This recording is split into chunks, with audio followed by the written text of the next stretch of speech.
song will never fade away. We'll always be fighters.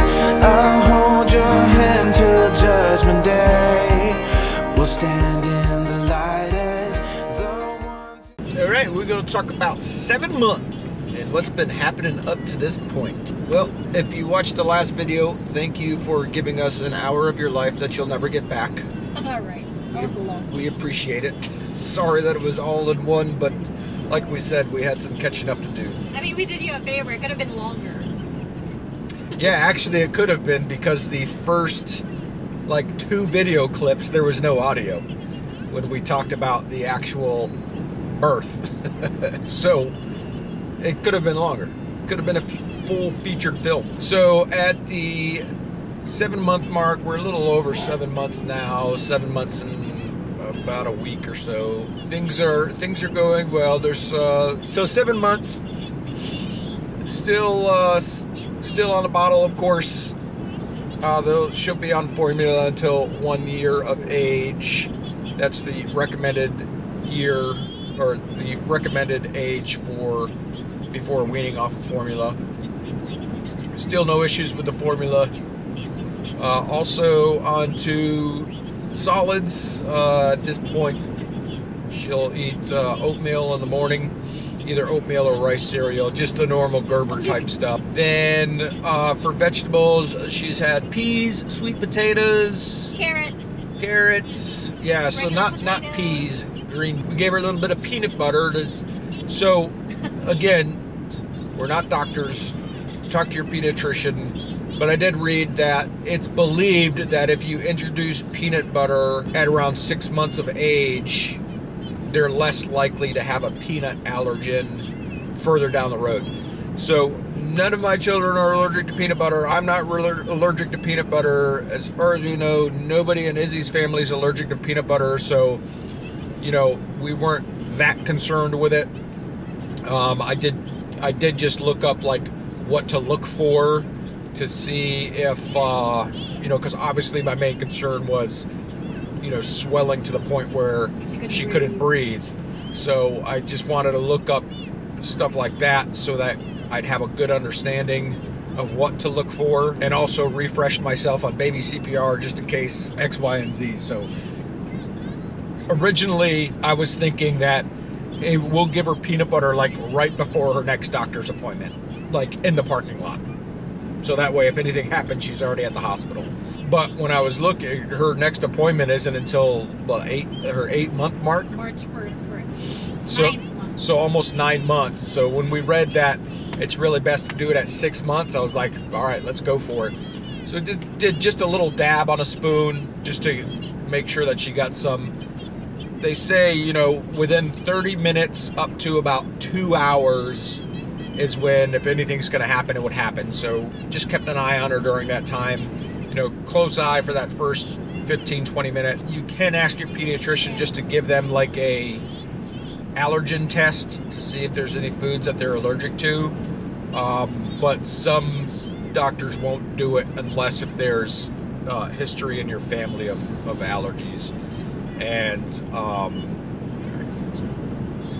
other than like mild mouth numbing for me with like kiwi at times, or eggplant. Yeah, I'm sorry. So kiwi is more Izzy. It's very seldom that it happens with me with kiwi, but sometimes eggplant will make my mouth a little tingly, but nothing serious.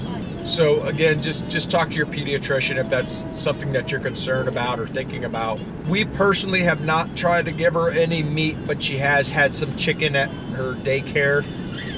Teething has been a thing. We don't have any like teething nightmare stories or anything. It has taken forever for her teeth to pop out. She's still well within like the range of teething, so it's not like it's a developmental thing.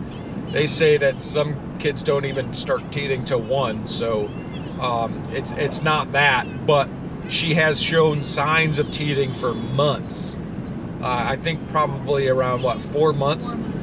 About 4 months old is when she first started showing signs of teething. Between 6 and 7 months, a speck of rice showed up on her gum. So her first tooth has broken the gum line, but hasn't really grown out too much yet. So at our 6-month well baby checkup, we asked her doctor to take a look at her gums and see if there's anything going on.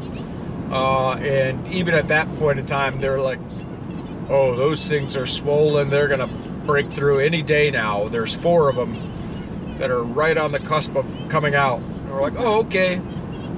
Well, it was like 3 weeks later before we saw the first sliver of rice sticking out there. So she definitely enjoys gumming. She does 2 new facial expressions. Either A, the Dobie elf, where she'll just suck her lips in and raise her eyebrows, or she'll sit there with her bottom lip pushed out and her tongue hanging out. Those are her 2 new poses for 7 months. Definitely experimenting with new sounds coming from her mouth. Also starts spitting now, not like llama spitting, but like we'll just drool out on her chin purposefully. Blows raspberries, clicks her tongue. So it used at 6 months, it was just da da da da da da da. And it became adda. Yep.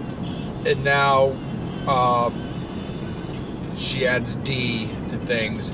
Still not like in a referencing me as daddy. Just sounds that are coming out. She sits decently now.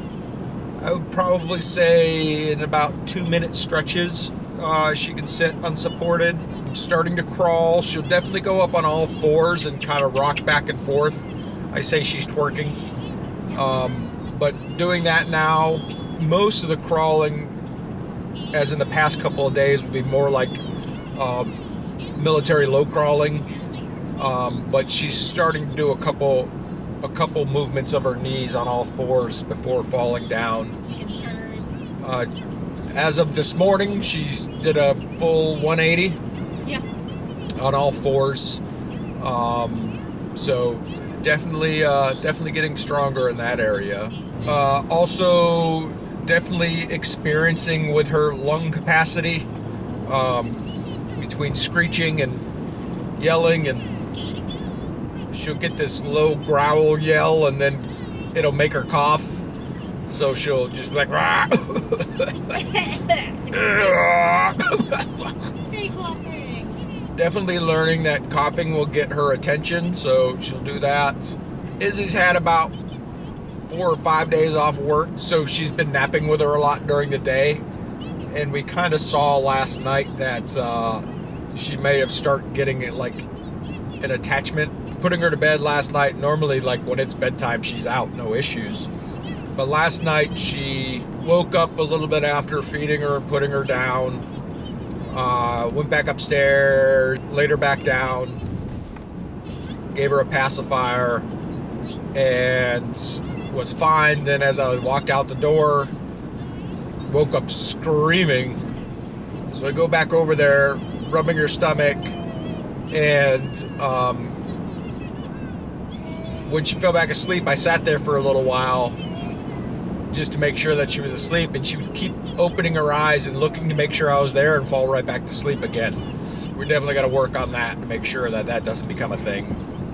So the other thing we've been working on is weaning her off a pacifier.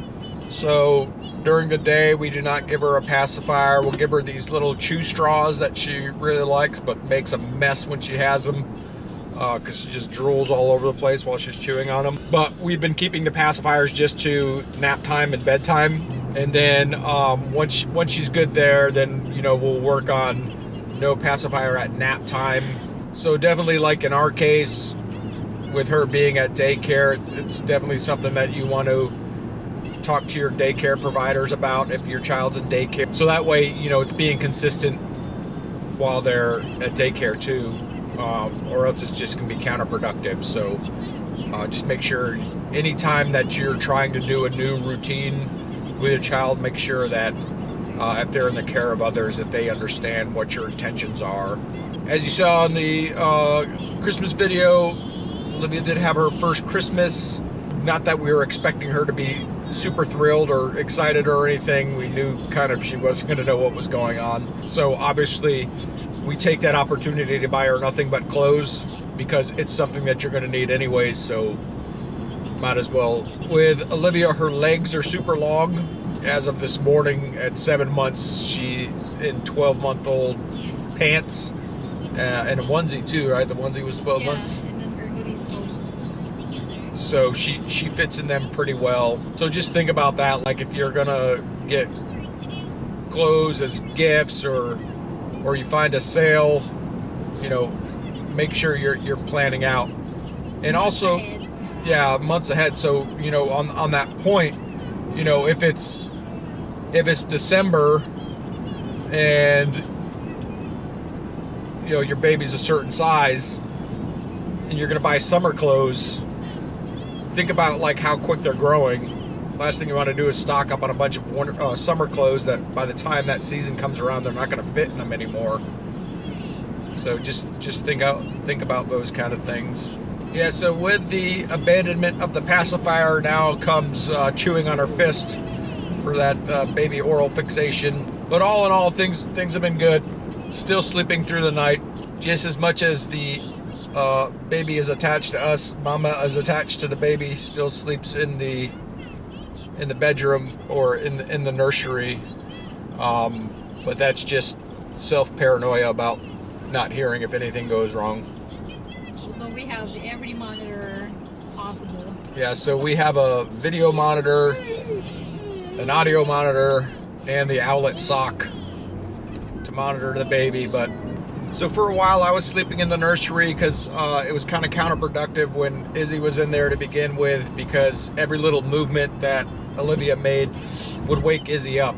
The whole purpose of getting her in her own room was so that mama would get a full night's sleep, but it wasn't happening. So in the beginning I stayed in the nursery, and mama still stayed awake because she spent all night staring at her phone to make sure everything was okay.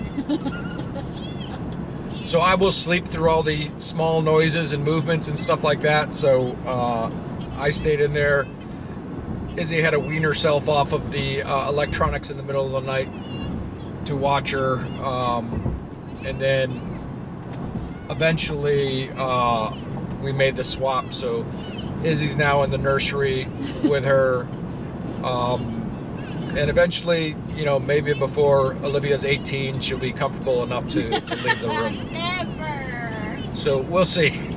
But we just stuck a day bed in there, in the thought that eventually Olivia will, you know, outgrow her crib and toddler bed and need to be in that kind of a bed anyway. So about it for the 7-month update, and we will see what she's doing new next, and we'll talk to y'all at the next update. Thank you.